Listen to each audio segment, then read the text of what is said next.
ಕೂಡ ಬಹಳ ಕಾತರದಿಂದ ಏನು ತೀರ್ಮಾನ ಆಗ್ತದೆ ಈ ರಾಜ್ಯದಲ್ಲಿ ಅಂತೇಳಿ ಗಮನಿಸಿ. ನಾನು ಈ ರಾಜ್ಯದಲ್ಲಿ ಮುಖ್ಯಮಂತ್ರಿಯಾಗಿ 2 ತಿಂಗಳ ಹಿಂದೆ ಜವಾಬ್ದಾರಿಯನ್ನ ತೆಗೆದುಕೊಂಡಿದ್ದೇನೆ. ಮುಖ್ಯಮಂತ್ರಿ ಜೊತೆಗೆ ನಾನು ಒಬ್ಬ ಕೂಡ ಕಾವೇರಿ ಕಣಿವೆಯಲ್ಲಿ ಹುಟ್ಟಿ ಬೆಳೆದು ನಾನು ಕೂಡ ಒಬ್ಬ ರೈತನ ಮಗನಾಗಿ ಪಾರ್ಷಲ್ ಕೂಡ ಕೆಲಸವನ್ನು ಕೂಡ ಕಾವೇರಿ ವಿಚಾರದಲ್ಲಿ ರಾಜ್ಯದ ಜನರ ಹಾಗೂ ರೈತರ ರಕ್ಷಣೆಗೆ ನಾನು ಮತ್ತು ನಮ್ಮ ಸರ್ಕಾರ ಎರಡು ಆಗಿದೆ. ಯಾರಿಗೂ ಕೂಡ ಈ ರಾಜ್ಯದ ಯಾವ ತರದ ಅನುಮಾನ ಎಲ್ಲ ಸಂದರ್ಭದಲ್ಲೂ ಕೂಡ ನಮ್ಮ ರಾಜ್ಯದ ಹಿತವನ್ನ ಯಾರಿಗೂ ಕೂಡ ಅನ್ಯಾಯ ಆಗದ ರೀತಿಯಲ್ಲಿ ಆಡಳಿತವನ್ನ ನಮ್ಮ ಸರ್ಕಾರ ಬಂಗಾರಪ್ಪನವ್ರ ಕಾಲದಿಂದ ಹಿಡಿದು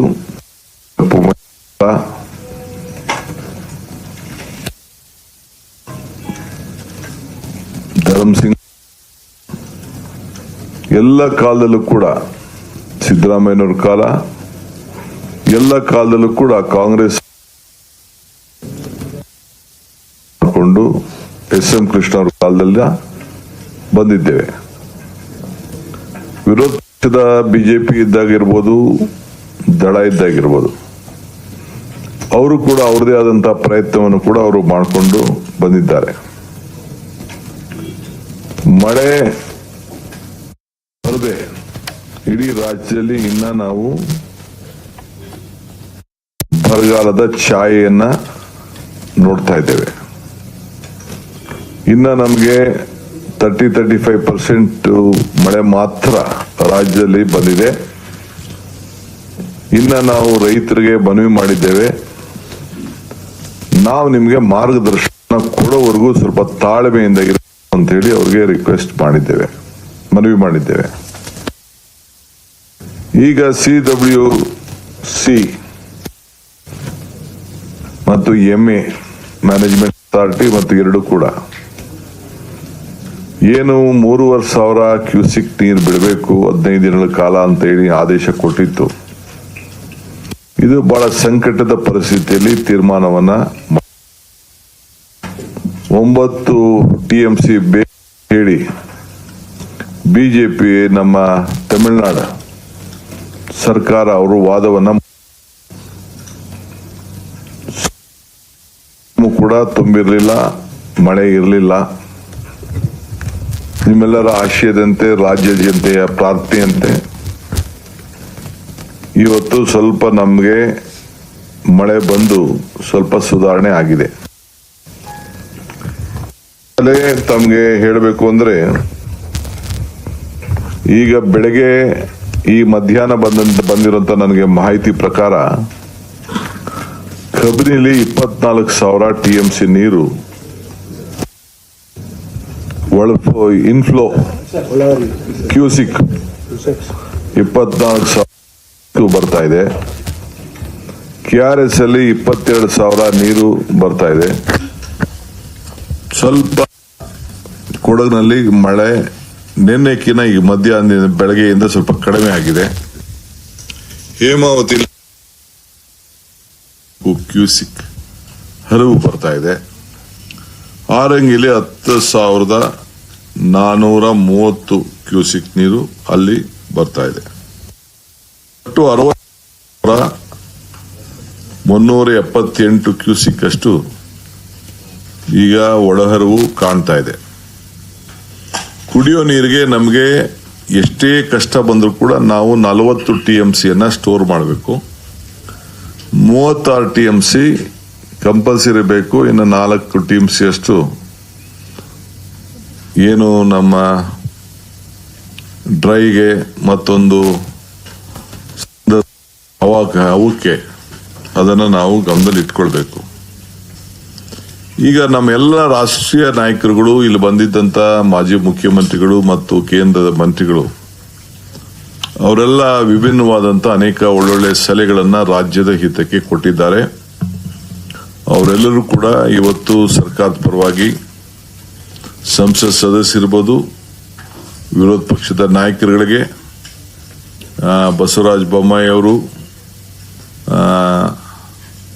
ಕುಮಾರಸ್ವಾಮಿ ಅವರು, ಸದಾನಂದ ಗೌಡರು, ವೀರಪ್ಪ ಮೊಯ್ಲಿ ಅವರು, ನಾರಾಯಣಸ್ವಾಮಿ ಅವರು, ಬಾಬುರವರು ಮತ್ತು ಇನ್ನೆಲ್ಲ ಶೋಭಕ್ಕ ಅವರು, ವಿಶೇಷವಾಗಿ ಯಡಿಯೂರಪ್ಪನವರು, ನಮ್ಮ ಮಾಜಿ ಮುಖ್ಯಮಂತ್ರಿಗಳಂತ ಸಿದ್ದರಾಮಯ್ಯನವರು, ವೀರಪ್ಪ ಮೊಯ್ಲಿಯವರು, ಅವರೆಲ್ಲರೂ ಕೂಡ ಅವರು ಕೂಡ ಭಾಗಿಯಾಗಿ ಅವ್ರದೇ ಆದಂತ ಮಾರ್ಗದರ್ಶನವನ್ನ ಕೊಟ್ಟಿದ್ದಾರೆ.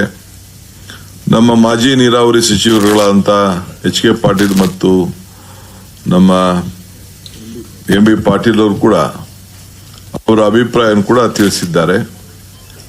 ನಮ್ಮ ಲೀಗಲ್ ಅಡ್ವೊಕೇಟ್ ಜನರಲ್ ಕೂಡ, ನಾನು ಇನ್ನ ದೊಡ್ಡ ಲೀಗಲ್ ಟೀಮ್ನೆಲ್ಲ ನಾನು ಆಹ್ವಾನಿಸಿದ್ದೆ. ಸೊ ಅವ್ರ ಪರವಾಗಿ ನಾನೇ ಕೆಲವು ವಿಚಾರವನ್ನ ಹಂಚಿದ್ದೇನೆ, ತಿಳಿಸಿದ್ದೇನೆ. ಡೆಲ್ಲಿ ಟೀಮ್ ಕೂಡ ಬಂದಿತ್ತು. ಅವರು ಕೂಡ ಕೆಲವು ನಮ್ಮ ವರ್ಚುವಲ್ ಅಲ್ಲೂ ಕೂಡ ಕೆಲವರೆಲ್ಲ ಈ ಸಭೆಯನ್ನ ಕಂಪ್ಲೀಟ್ ಅವರು ವೀಕ್ಷಣೆ ಕೂಡ ಮಾಡ್ತಾ ಇದ್ರು. ಸೊ ಅಡ್ವೊಕೇಟ್ ಜನರಲ್ ಕೂಡ ಈಗ ಏನು ಪರಿಸ್ಥಿತಿ ಇದೆ ಅನ್ನೋದನ್ನ ಅವರು ಕೂಡ ಮುಂದೆ ನಾವು ಏನು ತೀರ್ಮಾನವನ್ನ ಮಾಡಬೇಕಾಗ್ತದೆ ಅಂತ ಹೇಳಿ ಅವರು ತಿಳಿಸಿದ್ದಾರೆ. ಸೊ ಕೆಆರ್ಎಸ್ ಡ್ಯಾಮ್ನಲ್ಲಿ ಸ್ವಲ್ಪ ಗಮನಕ್ಕೆ ಬರ್ತಾ ಇದೆ, ಬಟ್ ಈಗ ಮಧ್ಯಾಹ್ನದಿಂದ ಸ್ವಲ್ಪ ನಿಂತಿದೆ. ಹೇಮಾವತಿಯಲ್ಲೂ ಕೂಡ ಆಗಿದೆ. ಕುಡಿಯೋ ನೀರಿಗೋಸ್ಕರ ಕೆರೆಗಳನ್ನು ತುಂಬಲಿಕ್ಕೆ ಈಗಾಗಲೇ ಕುಡಿಯೋ ನೀರಿಗೆ ಮಾತ್ರ ಈಗಾಗಲೇ ನಾವು ಅವ್ರಿಗೆ ಸ್ವಲ್ಪ ನೀರನ್ನ ನಮ್ಮ ಚಾನೆಲ್ಗಳು ಡ್ಯಾಮ್ ಇದನ್ನ ನಮ್ಮ ಕೆರೆ ಕಟ್ಟೆಗಳಿಗೆ ಬಂದಿದ್ದೇವೆ. ಅವರು ಕೂಡ ಬಿಜೆಪಿ ನಮ್ಮ ತಮಿಳುನಾಡು ಸರ್ಕಾರ ಅವರು ಕೂಡ ಕುಡಿಯೋ ನೀರು ಬಗ್ಗೆ ಅವರು ಒತ್ತನ್ನು ಕೊಟ್ಟು ಅವರು ನಮಗೆ ಸಹಾಯ ಮಾಡಬೇಕು ಅಂತ ಹೇಳಿ ಕುಡಿಯೋ ನೀರಿಗೆ ಹೇಳಿದ್ದಾರೆ. ಅಲ್ಲೂ ಕೂಡ ಸ್ವಲ್ಪ ಬಹಳ ಬೋರ್ವೆಲ್ಗಳ ನೀರಿನಲ್ಲಿ ವ್ಯವಸಾಯಕ್ಕೆ ಕೂಡ ಕೈಗೊಂಡದ್ದು ನಾವೆಲ್ಲ ಗಮನಿಸಿದ್ದೇವೆ. ಆದರೆ ಸಂಕಟದ ಸೂಚನೆ ಇದೆ,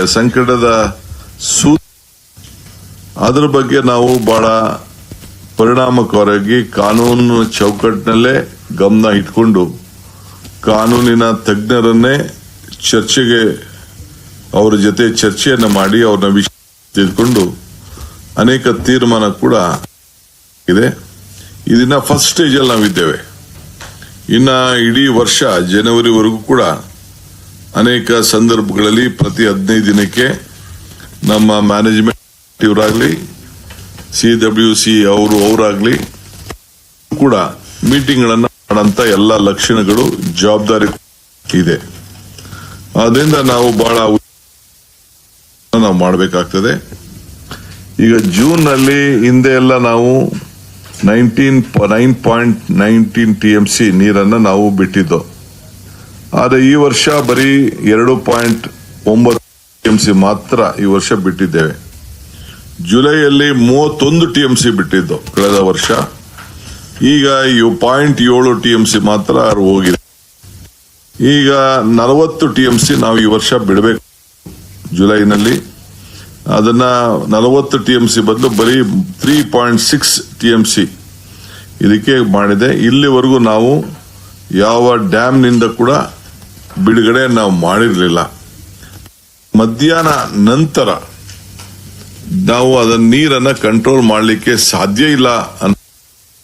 ಡ್ಯಾಮ್ನ ಸೇಫ್ಟಿಗೋಸ್ಕರ ಅಲ್ಲಿ ಏನು ನಮ್ಮ 2-3 ಅಡಿನ ಸ್ವಲ್ಪ ಕಂಟ್ರೋಲ್ ಇಟ್ಕೊಂಡು 3-4 ಕಂಟ್ರೋಲ್ ಇಟ್ಕೊಂಡು ಆ ಕಬ್ರಿನ ನಾವು ನೀರನ್ನ ಹೊರಗಡೆ ಹೋಗ್ಲಿಕ್ಕೆ ನಾವು ಅನುವು ಮಾಡಿಕೊಟ್ಟಿದ್ದೇವೆ, ಆದೇಶ ಕೊಟ್ಟಿದ್ದೇವೆ. ಸೊ ಇವತ್ತು ಕಬಿನಿಲಿ ಈಗಾಗಲೇ ಕೂಡ ತಮಗೆಲ್ಲ ಗೊತ್ತಿದೆ.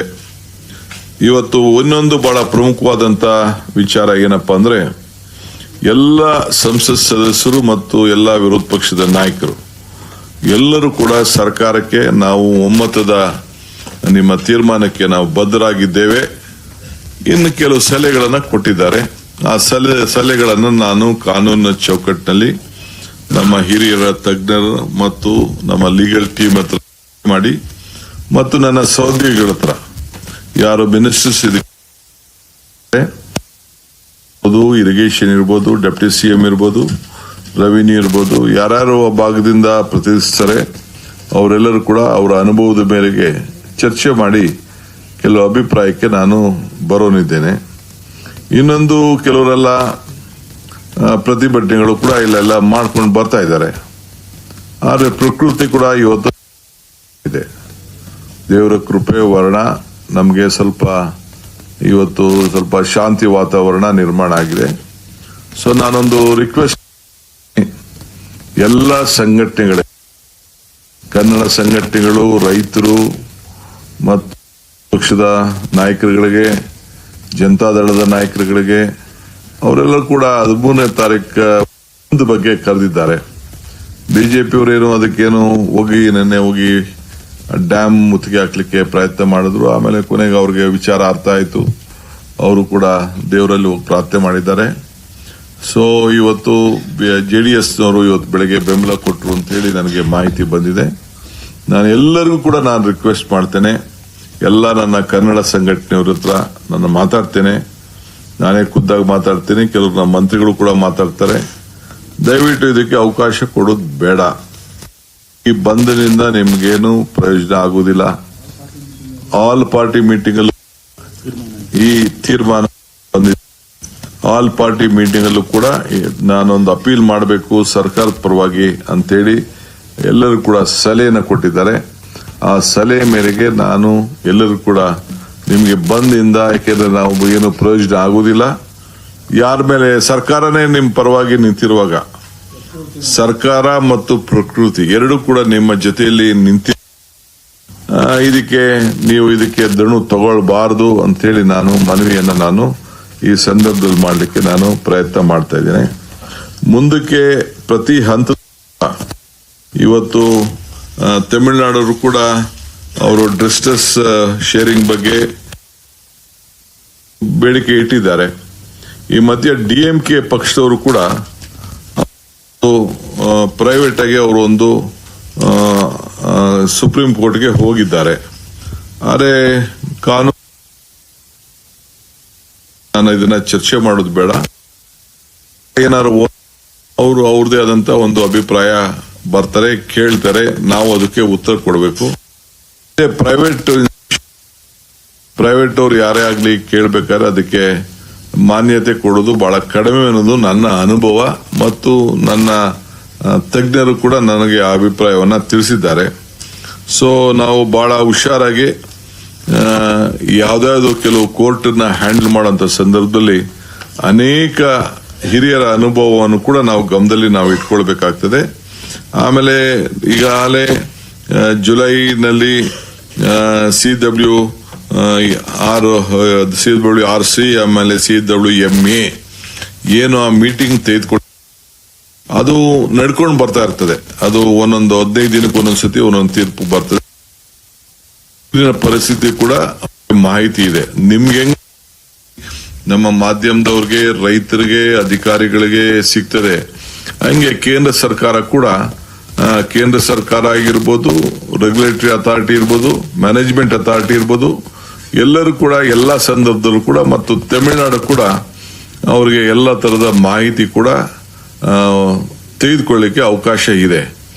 ಅದರಿಂದ ನಾವು ಬಹಳ ಜಾಗೃತಿಯಾಗಿ ನಮ್ಮ ರಾಜ್ಯದ ಹಿತವನ್ನ ಕೂಡ ಕಾಪಾಡುತ್ತೆ. ನಾನು ಅಗ್ರಿಕಲ್ಚರ್ ಟೀಮ್ ಅವ್ರ ಹತ್ರ ನಾನು ಮಾತಾಡ್ತೀನಿ. ವ್ಯವಸಾಯಕ್ಕೆ ಸಂಬಂಧಪಟ್ಟಂತೆ ಯಾವ ರೀತಿ ಮಾರ್ಗದರ್ಶನ ಕೊಡಬೇಕು ಅವರು ಕೂಡ ನಾವು ರೈತರಿಗೆ ಕೊಡ್ತೇವೆ. ನಮ್ಮ ಹಿತ ರೈತ ಮಾಡಂತದ್ದು ಮಾರ್ಗದರ್ಶನ ಕೊಡಬೇಕಾದ್ದು ಆ ಕೆಲಸ ಕೂಡ ಬಹಳ ಮಾಡಿ. ಸೊ ಯಾವತ್ತೂ ಕೂಡ ನಮ್ಮ ರೈತರಿಗೆ ಲಾಸ್ ಆಗಬಾರದು ಆಮೇಲೆ ಗಮನ ಡ್ಯಾಮಿನ ಪರಿಸ್ಥಿತಿ ನೋಡಿಕೊಂಡು ಮತ್ತು ಬರಗಾಲದಲ್ಲಿ ಏನು ಪ್ರೈಮ್ ಮಿನಿಸ್ಟ್ರೇ ನಮ್ಗೆಲ್ಲ ಮುಂದೆ ನಾವು ಬೆಳೆಗಳನ್ನ ಯಾವ ಬೆಳೆ ಹಾಕ್ಬೇಕು ಅಂತೇಳಿ ನಮ್ಮ ಅಗ್ರಿಕಲ್ಚರ್ ಮತ್ತು ಟೀಮ್ ಅಗ್ರಿಕಲ್ಚರ್ ಟೆಕ್ನಿಕ್ ಅವರು ಕೂಡ ನಾವು ರೈತರಿಗೆ ಆ ಜಿಲ್ಲೆಗೆ ಸಂಬಂಧಪಟ್ಟಂತೆ ಪ್ರತ್ಯೇಕವಾಗಿ ಜಿಲ್ಲೆಗೆ ಏನೇನು ಆಗ್ಬೇಕು ಅನ್ನೋದನ್ನ ಅವರಿಗೆ ಮಾರ್ಗದರ್ಶನ ಕೂಡ ಸೇವೆ ಅನ್ನೋ ಮಾತನ್ನ ಈ ಸಂದರ್ಭದಲ್ಲಿ ಹೇಳಲಿಕ್ಕೆ ವಹಿಸ್ತೇನೆ. ಆದ್ರೆ ಒಂದು ಬಹಳ ಸಂತೋಷ, ಎಲ್ಲರೂ ಕೂಡ ಅವರು ಕೈ ಜೋಡಿಸಿದ್ದಾರೆ. ಗೌರವಾನ್ವಿತ ಪ್ರಧಾನಮಂತ್ರಿಗಳಾಗಿದ್ದಂತ ದೇವೇಗೌಡರು ಕೂಡ ನಾನು ಬರ್ಲಿಕ್ಕೆ ಸಾಧ್ಯ ಇಲ್ಲ, ನಾನು ನನ್ನ ಇವರು ನಮ್ಮ ಪಕ್ಷದ ಪರವಾಗಿ ಎಚ್ ಡಿ ಕುಮಾರಸ್ವಾಮಿ ಮತ್ತು ಶಾಸಕಾಂಗ ಪಕ್ಷದ ನಾಯಕರುಗಳು ಬಂದು ಪಾರ್ಟಿಸಿಪೇಟ್ ಮಾಡ್ತಾರೆ ಅಂತೇಳಿ ಅವರು ತಿಳಿಸಿದ್ದಾರೆ. ಈ ಮಧ್ಯದಲ್ಲಿ ನಾನು ಜೋಸೆಫ್ ವಿಜಯ್ರವರು ಕಾರ್ಯಕ್ರಮನ ಮುಂದೂಡಬೇಕು ಅಂತೇಳಿ ರಿಕ್ವೆಸ್ಟ್ ಮಾಡ್ಕೊಂಡಿದ್ದೆ. ಅದು ಕೂಡ ಅವರು ಬೆಳಗ್ಗೆ ಬಿಜೆಪಿ ಅಧ್ಯಕ್ಷರು ಕೂಡ ಅವರು ಅನೇಕ ವಿಚಾರಗಳನ್ನ ಕೊಟ್ಟಿದ್ದಾರೆ. ನಾನು ಅದಕ್ಕೆ ಕಾಮೆಂಟ್ ಮಾಡಕ್ ಹೋಗಲ್ಲ. ಅವರು ಏನ್ ಬೇಕಾದ್ರೂ ಅವರ ಅನುಭವದಲ್ಲಿ ಅವರು ಕೆಲವರು ಮಾತಾಡಿದ್ದಾರೆ. ಸೊ ನಾವು ಸೌಹಾರ್ದತೆಯಿಂದ ನಮ್ಮ ಸಮಸ್ಯೆನ ಬಗೆಹರಿಸಿಕೊಳ್ಳೋದು ನಮ್ಮ ಸರ್ಕಾರದ ಅಭಿಪ್ರಾಯ. ಸೊ ಅದಕ್ಕೆ ಪ್ರತಿ ಹಂತದಲ್ಲೂ ಕೂಡ ರೈತರು ಕೂಡ ಚರ್ಚೆ ಮಾಡಬೇಕಾಗ್ತದೆ, ಜನರ ಪ್ರತಿನಿಧಿಗಳು ಕೂಡ ಚರ್ಚೆ ಮಾಡಬೇಕಾಗ್ತದೆ, ಮತ್ತು ನಮ್ಮ ಲೀಗಲ್ ಟೀಮ್ ಜೊತೆಗೆ ನಮ್ಮ ಅಧಿಕಾರಿಗಳು ಕೂಡ ಅವರನ್ನು ಕೂಡ ಎಲ್ಲರನ್ನು ವಿಶ್ವಾಸಕ್ಕೆ ತೆಗೆದುಕೊಂಡು ರೈತರ ಯಾವ ಬೇಕು ರೈತರಿಗೆ ಏನು ಮಾರ್ಗದರ್ಶನ ಅಲ್ಲಿ ನಮ್ಮ ಸರ್ಕಾರ ಬದ್ಧವಾಗಿದೆ. ಇನ್ನ ಬರಗಾಲದ ಇನ್ನ ಇದೆ. ನಾವು ಬರಗಾಲದ ಘೋಷಣೆ ಮಾಡೋ ವಿಚಾರ ಮತ್ತೊಂದು ವಿಚಾರ ಈಗ ಸದ್ಯಕ್ಕೆ ಈಗ ತೀರ್ಮಾನ ತೆಗೆದುಕೊಳ್ಳಕ್ ಆಗುದಿಲ್ಲ. ಆಗಸ್ಟ್ ಎಂಡ್ ಅಷ್ಟೊತ್ತಿಗೆ ನಾವು ಸರಿಯಾದ ರೀತಿಯಲ್ಲಿ ಮಾಹಿತಿಯನ್ನ ಪಡ್ಕೊಳ್ಬೇಕು. ನಮ್ಮ ಎಲ್ಲ ಮಿನಿಸ್ಟರ್ಸ್ ಕೂಡ ಈಗಾಗಲೇ ನಮ್ಮ ಜಿಲ್ಲೆಗಳಿಗೆ ಭೇಟಿಯನ್ನು ಕೊಟ್ಟು ಅವ್ರದಂತ ವರದಿಯನ್ನು ಕೂಡ ಅವರು ಕೊಡ್ತಾ ಇದ್ದಾರೆ. ಇನ್ನು ಮುಂದೊಂದು ದಿನದಲ್ಲೂ ಕೂಡ ಎಲ್ಲ ಮಂತ್ರಿಗಳು ಕೂಡ ಅವ್ರು ಹೋಗಿ ತೆರಳಿ ಅವರು ಕೂಡ ಎಲ್ಲ ರೈತರ ಹತ್ರ ಚರ್ಚೆ ಮಾಡಿ ವಾಸ್ತವಾಂಶವನ್ನ ಆ ಪ್ರತಿಯೊಂದು ತಾಲೂಕಲ್ಲೂ ಕೂಡ ತಿಳ್ಕೊಂಡು ಅವರು ಕೂಡ ನನಗೆ ವರದಿಯನ್ನು ಕೊಡ್ತಾರೆ. ಅದಾದ್ಮೇಲೆ ರೆವಿನ್ಯೂ ಮಿನಿಸ್ಟ್ರು ಅದನ್ನೆಲ್ಲ ಅಸೆಸ್ ಮಾಡಿ ಟೆಕ್ನಿಕಲ್ ಆಗಿ ಏನು ಕೇಂದ್ರ ಸರ್ಕಾರದ ಗೈಡ್ಲೈನ್ಸ್ ಏನಿದೆ, MDR ಏನಿದೆ ಅದನ್ನೆಲ್ಲ ಕೂಡ ಗಮನದಲ್ಲಿ ಇಟ್ಕೊಂಡು ಅವರು ಕೂಡ ಆದೇಶ ಕೊಡಬೇಕು, ಕೊಡ್ತಾರೆ. ಅದಕ್ಕೆ ಮಾಡಕ್ಕಿಂತ ಮುಂಚಿತ ಕೂಡ ಅವರು ಮಂಡಿಸ್ತಾರೆ. ನಾವು ಅದನ್ನೆಲ್ಲ ಕೂತ್ಕೊಂಡು ಚರ್ಚೆ ಮಾಡಿ ನನಗೆ ಯಾವ್ದೋ ಒಂದು ತಾಲೂಕ್ ಬೇಕು ಅಂತ ನಾನು ಸೇರಿಸ್ಲಿಕ್ಕೆ ಆಗುದಿಲ್ಲ, ಇಲ್ಲ ಯಾವ್ದೋ ಒಂದು ತಾಲೂಕ್ ಬಿಡಿ ಅಂತ ಹೇಳಿದ್ರು ಬಿಡ್ಲಿಕ್ಕೆ ಸಾಧ್ಯ ಇಲ್ಲ. ಇರೋ ಅಂತ ಏನು ಒಂದು ವಾಸ್ತವಾಂಶ ಏನಿದೆ, ನೀರಿನ ಮತ್ತು ಹವಾ ಮತ್ತು ಮಳೆ ಇದನ್ನೆಲ್ಲ ಕೂಡ ಗಮನದಲ್ಲಿ ಅದನ್ನೇ ಹೇಳಿದೆ. ಸೆಂಟ್ರಲ್ದು ಒಂದು ಏನೊಂದು ಗೈಡ್ಲೈನ್ಸ್ ಇದೆ, ಮಾನದಂಡ ಏನಿದೆ ಅದರ ಮೇಲೆನೆ ನಮ್ಮ ರೆವಿನ್ಯೂ ಮಿನಿಸ್ಟ್ರು ತೀರ್ಮಾನ ಮಾಡಬೇಕಾಗ್ತದೆ. ನಮ್ಮ ಆಪೋಸಿಷನ್ ಲೀಡರ್ ಸಾಹೇಬ್ರು ಹೇಳ್ತಾ ಇದ್ರು, ನಾವು ಇದನ್ನ ಮಾಡಬೇಕು, ಅನೌನ್ಸ್ ಮಾಡಬೇಕು, ಘೋಷಣೆ ಮಾಡಬೇಕು ಅಂತ. ಪಾಪ ಅವರು ಕೂಡ ರೆವಿನ್ಯೂ ಮಿನಿಸ್ಟರ್ ಆಗಿದ್ದವರು, ಅವ್ರಿಗೂ ಅಪಾರವಾದಂತ ಅನುಭವ ಇದೆ. ರಾಜಕೀಯವಾಗಿ ಮಾತಾಡ್ತಾರೆ, ನಾನು ಅದನ್ನ ತಲೆ ಕೆಡಿಸ್ಕೊಳ್ಳೋದು ಬೇಡ, ಅವ್ರಿಗೂ ಅನುಭವ ಇದೆ. ಸೊ ನಮ್ಮ ರೆವಿನ್ಯೂ ಮಿನಿಸ್ಟರ್ ಕೂಡ ಇದ್ರ ಬಗ್ಗೆ ವ್ಯಾಪಕವಾಗಿ ಚರ್ಚೆ ಮಾಡಿ ಗೈಡ್ಲೈನ್ಸ್ ಎಲ್ಲ ನೋಡಿ ಆಮೇಲೆ ಫೀಲ್ಡ್ ರಿಪೋರ್ಟ್ ನ ತರಿಸ್ಕೊಂಡು ಅಧಿಕಾರಿಗಳ ಜೊತೆಯಲ್ಲಿ ನಮ್ಮ ಮಂತ್ರಿಗಳ ಹತ್ರ ಕೂಡ ತರಿಸ್ಕೊಂಡು ಅವ್ರು ಏನ್ ಘೋಷಣೆ ಮಾಡಬೇಕು ಆ ಟೈಮಲ್ಲಿ ನಾವು ಮಾಡ್ತೀವಿ. ಇನ್ನ ಬೇರೆ ನಮ್ಮ ಪೊಲಿಟಿಕಲ್ ಪಾರ್ಟಿ ಲೀಡರ್ಸ್, ಬೇರೆ ಲೀಡರ್ಸ್ ಕೂಡ ಯಾರು ಏನಾದ್ರು ಅಭಿಪ್ರಾಯ ತಿಳಿಸೋದಾದ್ರೆ ವಿ ಆರ್ ಮೋಸ್ಟ್ ವೆಲ್ಕಮ್. ನಮ್ಮ ರೆವಿನ್ಯೂ ಮಿನಿಸ್ಟರ್ಗೆ, ಡೆಪ್ಟಿ ಸಿಎಂಗೆ ತಿಳಿಸ್ಲಿ. ಆಮೇಲೆ ನಮ್ಮ ತೀರ್ಮಾನ ಏನ್ ಮಾಡಬೇಕು, ಯಾವ ರೀತಿ ನಮ್ಮ ರೈತರನ್ನ ಕಾಪಾಡಬೇಕು, ಏನ್ ಮಾರ್ಗದರ್ಶನ ಕೊಡಬೇಕು ಆ ಕೆಲಸವನ್ನ ನಾವು ಮಾಡ್ತೇವೆ. ಸೊ ಈಗ ಅಪೀಲ್ ಮಾಡುವಂತ ವಿಚಾರ ಏನಿದೆ, ಸುಪ್ರೀಂ ಕೋರ್ಟ್ಗೆ ವಿಚಾರ ಏನಿದೆ, ಪರಿಸ್ಥಿತಿ ತಾವೇ ಇದನ್ನ ಆಲೋಚನೆ ಮಾಡ್ತಾ ಇದ್ದೀರಿ, ತಮ್ಗೆ ಗೊತ್ತಾಗ್ತಾ ಇದೆ. ಅದನ್ನು ಕೂಡ ನಾವು ಲೀಗಲ್ ಟೀಮ್ ನ ಗಮನದಲ್ಲಿ ಇಟ್ಕೊಂಡು ಅವರ ಚರ್ಚೆ ಮಾಡಿ ಕೆಲವು ಡಿಸಿಷನ್ಸ್ಗೆ ನಾವು ಬರ್ತೇವೆ.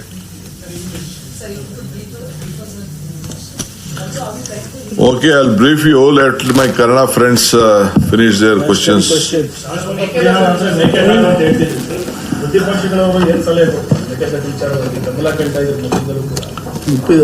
See, ಬಸವರಾಜ ಬೊಮ್ಮಾಯಿಯವರು ಲೀಡ್ ಮಾಡಿದ್ರು. Mekedatu that is a permanent solution. ಏನು ಈಗಾಗಲೇ ಸುಪ್ರೀಂ ಕೋರ್ಟ್ ಜಡ್ಜ್ಮೆಂಟ್ ಕೊಟ್ಟಿದೆ, ಸೆಂಟ್ರಲ್ ಗವರ್ಮೆಂಟ್ ಅವ್ರು ಏನು ರಿಪ್ಲೈ ಮಾಡಿದೆ ಅದೆಲ್ಲ ಗಮನದಲ್ಲಿ ಇಟ್ಕೊಂಡು you should go, don't waste time. ಇಬ್ರಿಗೂ ಅನುಕೂಲ. ಅದು ತಮಿಳುನಾಡಿಗೆ ಜಾಸ್ತಿ ಅನುಕೂಲ, ಕರ್ನಾಟಕಕ್ಕೆ ಕಡಿಮೆ ಅನುಕೂಲ. ಅದನ್ನ ಈ ಡಿಸ್ಟ್ರಿಕ್ಟ್ ಸಂದರ್ಭದಲ್ಲಿ ನೀವು ಇದನ್ನು ಉಪಯೋಗಿಸ್ಕೊಂಡು ನೀವು ತಮಿಳುನಾಡವರಿಬ್ರು ಕೂತ್ಕೊಂಡು ಸೌಹಾರ್ದತೆಯಿಂದ ಬಗೆಹರಿಸಿಕೊಳ್ಳಕ್ಕೆ ನಮ್ದೆಲ್ಲ ತರದ ಸಹಕಾರ ಕೊಡ್ತೀವಿ ಅಂತ ಹೇಳಿದ್ದಾರೆ. ಏನಿಲ್ಲ, ಅದು ಏನು ಟೆಕ್ನಿಕಲ್ ಪ್ರಾಬ್ಲಮ್ ಏನಿಲ್ಲ. ಒಂದು ಸ್ಮಾಲ್ ಕ್ಲಾರಿಫಿಕೇಶನ್ ಕೇಳಿದ್ದಾರೆ.